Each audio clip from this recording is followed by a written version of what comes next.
ஒரு நபர் என்கிட்ட கேட்குறாங்க, இந்த வயசில் சிவனை இப்படி கும்பிட்றியே, அப்படி அவர் உனக்கு என்ன பண்ணாருன்னு கேட்டாங்க.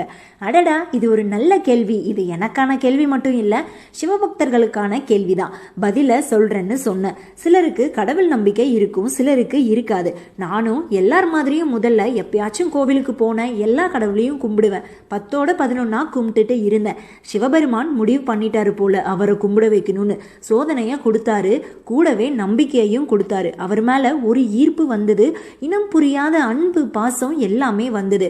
அவர் எனக்கு என்ன கொடுத்தாருன்னா, எல்லாரும் நல்லவங்க, எல்லாரையும் நம்பலான்னு சுத்திட்டு இருந்த எனக்கு, அட முட்டாளே இரு, உனக்கு யாரு உண்மையானவங்கன்னு காட்டுறேன்னு கஷ்டத்தை கொடுத்தாரு.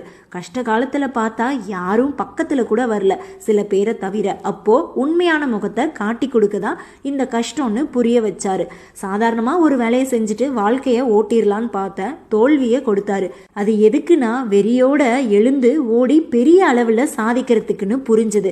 காசு பணம் இல்லாம நல்ல மனிதர்களை சம்பாதிக்க கற்றுக் கொடுத்தாரு. வயசுல பெரியவங்களா ஆனா மட்டும் அனுபவம் கிடைக்காது.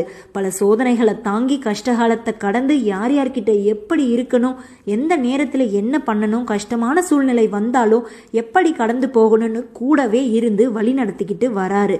இதை விட வேற என்ன வேணும்னு சொன்ன. பல கோடி மக்கள் இருக்க இந்த உலகத்துல என்ன கும்பிட வச்ச பாக்கியத்தை நினைச்சு அவரை பார்த்து உருகி உருகி பாடல் பாடுற பாக்கியத்தை கொடுத்திருக்காரு. இந்த பிறவியில இதுவே போதும்னு சொன்னேன். சிவாய நமக.